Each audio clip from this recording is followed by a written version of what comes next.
गौरी पुत्र गणेश भगवान की जय।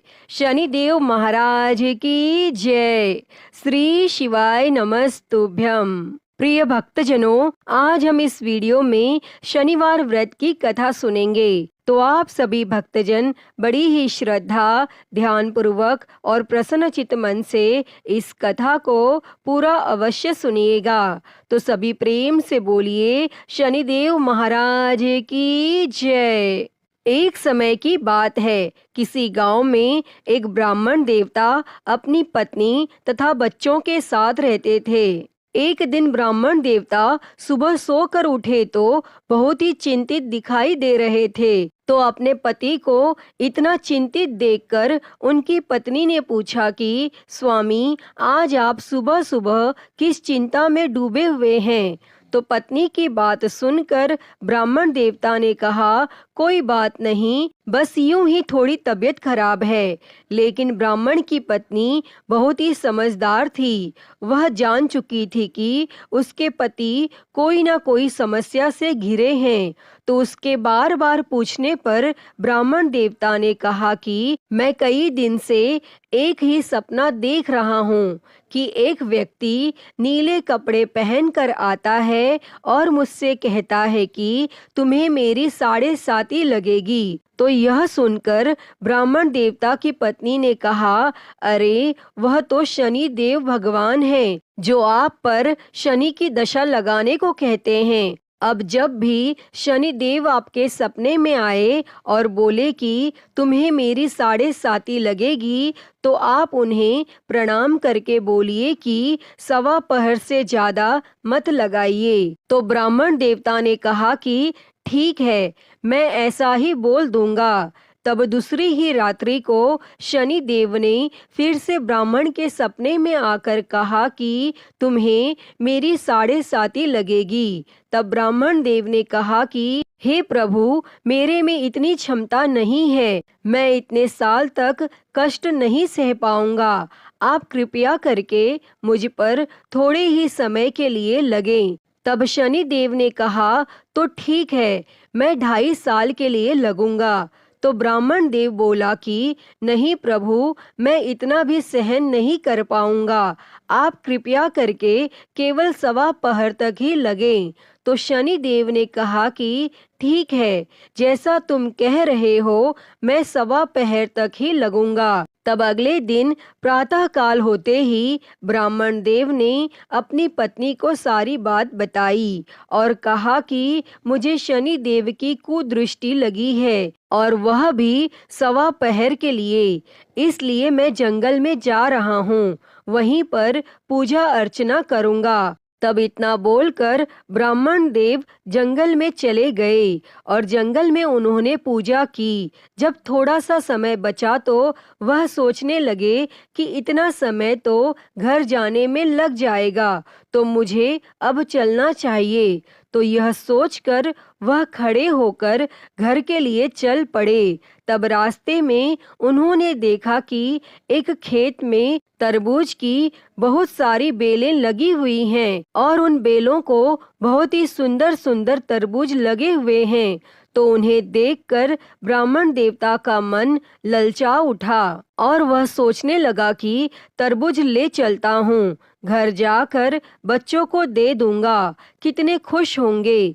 तो यह सोचकर ब्राह्मण ने 2 तरबूज तोड़कर, उसके पास एक थैला था, उसके अंदर वह तरबूज रख लिए और खेत के मालिक को देखने लगा कि मालिक दिखाई दे जाता तो उनका मूल्य दे चलता, लेकिन खेत का मालिक तो वहां दिखाई नहीं दिया। तो ब्राह्मण ने उसी बेल के पास में तरबूज का मूल्य रख दिया और अपने घर के लिए रवाना हो गए। और चलते चलते जैसे ही नगर में पहुंचे तो नगर में उन्हें 2 सिपाहियों ने रोक लिया और पूछने लगे कि ब्राह्मण, तुम्हारे थैले में क्या है? तो ब्राह्मण देव ने कहा कि इसमें तो तरबूज है, मैं अपने बच्चों के लिए लेकर आया हूँ। तो सैनिकों को भरोसा नहीं हुआ, तो वह कहने लगे कि खोल कर दिखाओ। तो ब्राह्मण देव ने जैसे ही थैला खोला तब देखा कि उसके अंदर तो नगर के राजा के दोनों बेटों के सिर कटे हुए हैं। तब यह देखते ही सैनिकों ने ब्राह्मण को बंदी बनाया और राजा के पास ले गए और बोले कि महाराज, इस ब्राह्मण ने आपके पुत्रों की हत्या कर दी है और उनके सिर अपने थैले में छुपा रखे हैं। तब यह सुनते ही राजा को बहुत ही गुस्सा आया और दुखी भी हुआ। तब राजा ने आदेश दिया कि इस ब्राह्मण को तुरंत ही फांसी पर चढ़ा दो। तो ब्राह्मण ने राजा से प्रार्थना की कि हे राजन, मेरी अंतिम इच्छा है कि मैं मरने से पहले पूजा पाठ करना चाहता हूँ। तो राजा ने कहा कि तुम्हारे मन में पूजा पाठ कहाँ से आई? तुम्हारा मन पवित्र नहीं हो सकता, क्योंकि अगर तुम पवित्र होते और ब्राह्मण होते तो कभी मेरे पुत्रों की हत्या नहीं करते। तब ब्राह्मण ने कहा कि महाराज, यह तो मेरी अंतिम इच्छा है और मरने वाले की अंतिम इच्छा पूरी की जाती है। तब राजा ने ब्राह्मण की अंतिम इच्छा पूरी करने की अनुमति दे दी और ब्राह्मण देव ने पूजा पाठ किया। तब तक शनि का 1.25 पहर समाप्त हो गया। तो उसी समय राजा के दोनों पुत्र शिकार खेलकर लौट आए। तो यह देखकर राजा हैरान था। राजा ने ब्राह्मण की सजा रोक दी और उनके साथ हुए इन हादसों का कारण पूछा। तो ब्राह्मण देव ने कहा कि राजन, मुझ पर शनि देव की 1.25 पहर की दशा लगी थी, जो अब समाप्त हो गई है। तब यह सुनकर राजा ब्राह्मण से पूछने लगे कि हे ब्राह्मण देव, शनि की दशा लगे तो क्या करना चाहिए? मुझे इसके बारे में बिल्कुल भी ज्ञान नहीं है। तब ब्राह्मण देवता ने कहा कि अगर शनि की कुदृष्टि लगे तो काले कुत्ते को सरसों के तेल से चुपड़कर रोटी खिलानी चाहिए। सामर्थ्यवान व्यक्ति को काले हाथी का या काले घोड़े का दान करना चाहिए और शनिवार का व्रत रखकर शनि देव की कथा सुननी चाहिए और इससे शनि की दशा का प्रकोप समाप्त हो जाता है। तब यह सुनकर राजा ने ब्राह्मण देव को छोड़ दिया और जैसे ही ब्राह्मण देव घर पहुँचे तो उनकी पत्नी ने पूछा कि स्वामी, आज आप थैले में क्या लेकर आए हैं? तो ब्राह्मण ने कहा कि बच्चों के लिए तरबूज लाया हूँ। तब पत्नी ने थैला लेकर जैसे ही खोला तो उसके अंदर तो सोने चांदी और हीरे जवाहरात भरे हुए थे। तब यह देखकर पत्नी बहुत ही खुश हुई और अपने पति से कहने लगी कि आपका थैला तो सोने चांदी जवाहरात से भरा है, इन्हें आप कहाँ से लाए हैं? तो यह देखकर ब्राह्मण देव बहुत ही प्रसन्न हुए और शनि देव की महिमा अपनी पत्नी को बताई और बोले कि जब 1.25 पहर की दशा लगी थी तो तरबूज राजा के बेटे के सिर बन गए और जब 1.25 पहर की दशा समाप्त हुई तो वही तरबूज सोना चांदी जवाहरात बन गए। हे शनिदेव, आपकी महिमा तो अत्यंत निराली है। जैसे आपने मुझ पर 1.25 पहर की दशा लगाई वैसे किसी पर ना लगाना और जैसे आपने मेरे जैसे गरीब पर कृपा की वैसे सब पर करना। जो भी श्रद्धा भाव से आपका व्रत रखे और आपकी व्रत कथा सुने, उसकी सारी मनोकामनाएं पूर्ण करके आशीर्वाद देना कि वह कभी भी अपने जीवन में नाना प्रकार के कष्टों का सामना ना करे और अपने कार्य क्षेत्र में हमेशा उसको सफलता मिले। तो सभी प्रेम से बोलिए शनिदेव महाराज की जय। प्रिय भक्तजनों, आइए अब शनिदेव महाराज की अगली कहानी को सुनते हैं। एक बार एक राजा था। उसने अपने राज्य में घोषणा कर रखी थी कि दूर दूर से जो भी सौदागर बाजार में माल बेचने आए, अगर उनका माल नहीं बिकेगा तो राजा उसे स्वयं खरीद लेगा। और यह घोषणा सुनकर सौदागर प्रसन्न हो गए और जब भी किसी सौदागर का माल नहीं बिकता तो राजा के आदमी उसे उचित मूल्य देकर सारा सामान खरीद लेते थे। तब एक दिन एक लोहार लोहे की शनि देव की मूर्ति बनाकर लाया, परंतु शनि देव की मूर्ति का कोई भी खरीदार नहीं आया। और शाम के समय राजा के कर्मचारी आए और वह मूर्ति को राजा के पास लेकर गए। तब राजा ने उस मूर्ति को आदर के साथ महल में रखवा लिया। तब शनि देव के घर में आने से सभी देवी देवता राजा से नाराज हो गए। तब रात के अंधेरे में राजा ने एक तेजस्वी स्त्री को अपने घर से जाते देखा। तो राजा ने उससे पूछा, आप कौन हैं? तब वह बोली, मैं लक्ष्मी हूँ, तुम्हारे महलों में शनि का वास है, मैं यहाँ नहीं रह सकती। तब राजा ने उस स्त्री को नहीं रोका और कुछ समय बाद राजा ने एक देव पुरुष को घर से जाते देखा और उससे पूछा, आप कौन हैं? तो वह देव पुरुष बोला, मैं वैभव हूँ, मैं सदा लक्ष्मी के साथ रहता हूँ, जब लक्ष्मी ही नहीं तो मैं यहाँ कैसे रह सकता हूँ।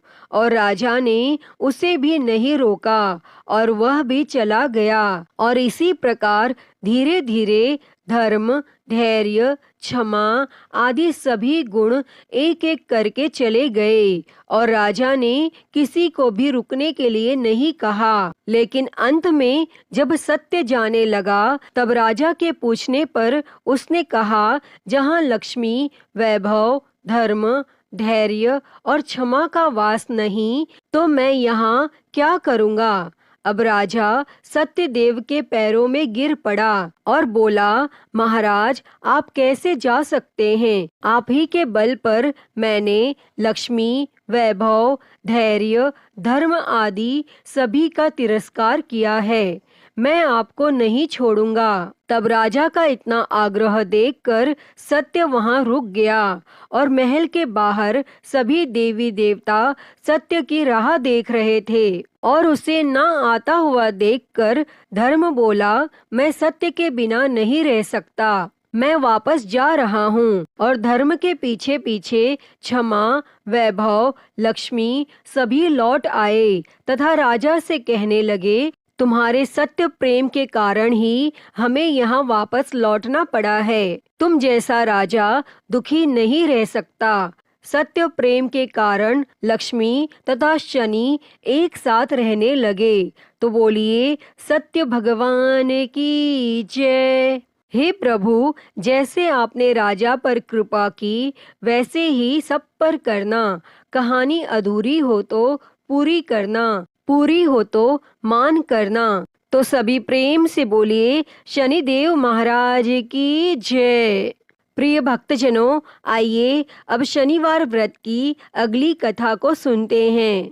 एक समय स्वर्गलोक में इस बात पर विवाद छिड़ गया कि 9 ग्रहों में से सबसे बड़ा कौन है। यह विवाद इतना आगे चला गया कि यह एक युद्ध की स्थिति बन गई। इस बात के निष्कर्ष पर पहुंचने के लिए सभी देवता देवराज इंद्र के पास पहुंच गए और उन्होंने कहा, हे देवराज, अब आप ही निर्णय करें कि हम सब में सबसे बड़ा कौन है। देवताओं द्वारा पूछे गए इस सवाल से देवराज इंद्र उलझन में पड़ गए। तब इंद्र देव ने कहा कि मैं इस प्रश्न का उत्तर नहीं दे सकता हूँ, मैं असमर्थ हूँ। इस सवाल का जवाब पाने के लिए वह सभी पृथ्वी लोक में उज्जैनी नगरी के राजा विक्रमादित्य के पास गए।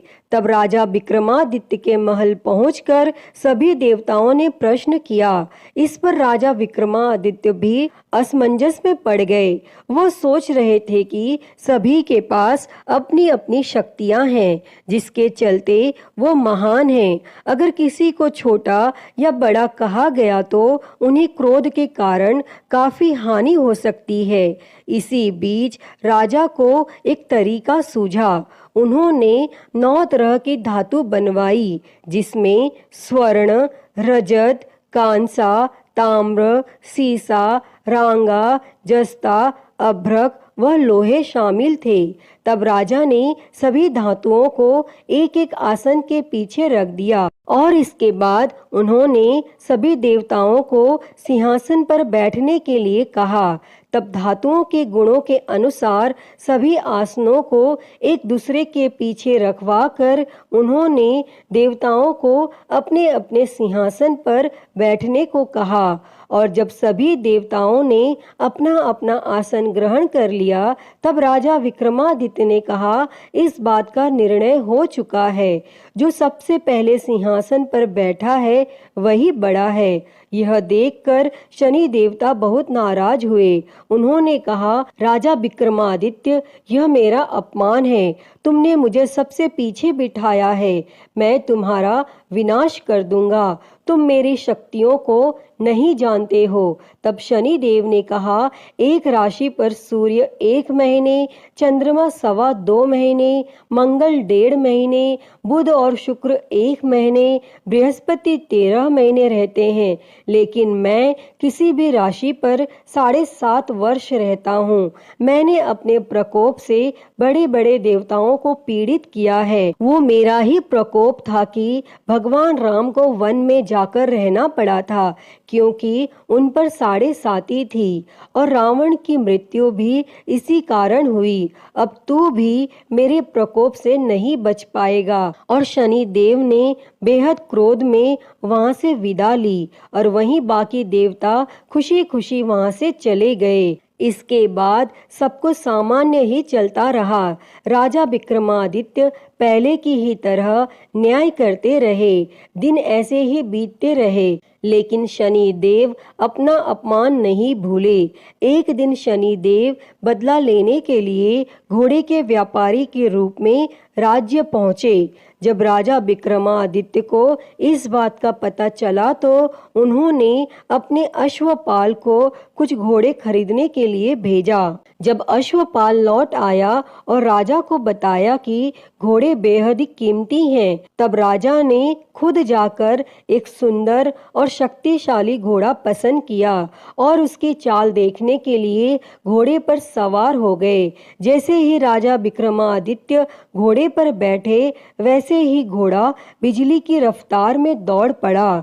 घोड़ा राजा को एक जंगल ले गया और वहां जाकर राजा को नीचे गिरा दिया और फिर कहीं वह गायब हो गया।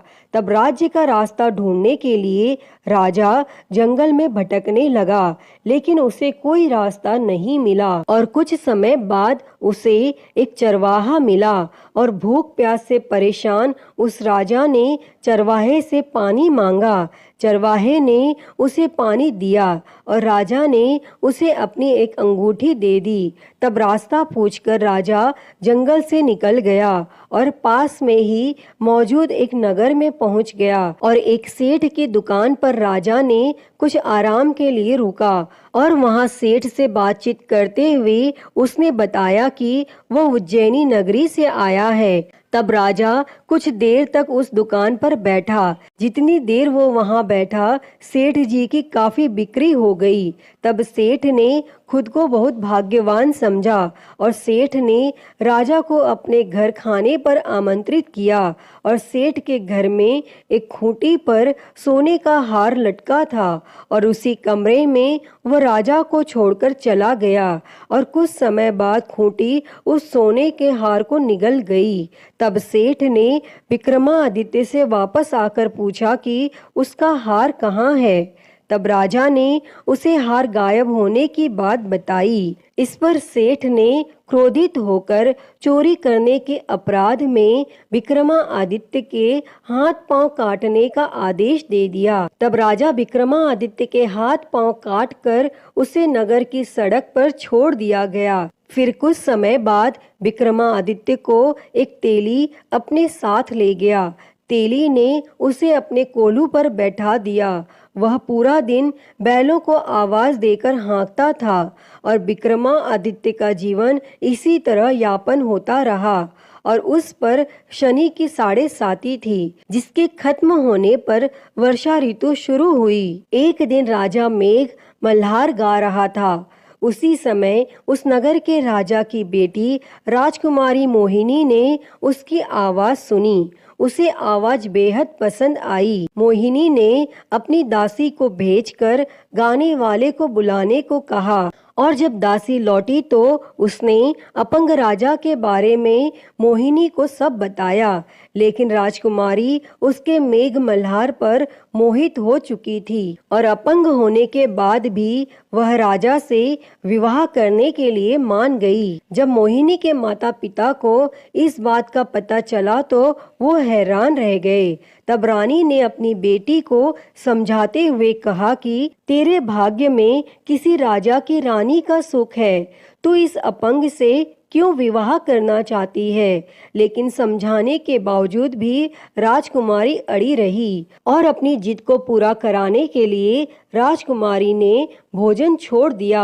तब अपनी बेटी की खुशी के लिए राजा रानी अपंग विक्रमादित्य से मोहिनी का विवाह कराने के लिए तैयार हो गए और दोनों का विवाह हुआ और वह तेली के घर रहने लगे। और उसी दिन विक्रमादित्य के सपने में शनि देव आए। उन्होंने कहा कि देखा तूने मेरा प्रकोप। तब राजा ने शनि देव से उसे क्षमा करने को कहा और उन्होंने कहा कि जितना दुख आपने मुझे दिया है उतना किसी और को मत देना। तब इस पर शनि देव ने कहा, राजा मैं तुम्हारी प्रार्थना स्वीकार करता हूँ। जो कोई व्यक्ति मुझे पूजेगा, व्रत करेगा और मेरी कथा सुनेगा उस पर मेरी कृपा दृष्टि हमेशा बनी रहेगी। सुबह जब राजा विक्रमादित्य की नींद खुली तो उसने देखा कि उसके हाथ पांव वापस आ गए हैं और उन्होंने मन ही मन में शनि देव को नमन किया। और राजकुमारी भी विक्रमादित्य के हाथ पैर देखकर हैरान रह गई। तब राजा ने शनि देव के प्रकोप की कथा सुनाई और जब सेठ को यह बात पता चली तो वह तेली के घर पहुंचा। उसने राजा विक्रमादित्य से उनके पैरों में गिरकर माफी मांगी।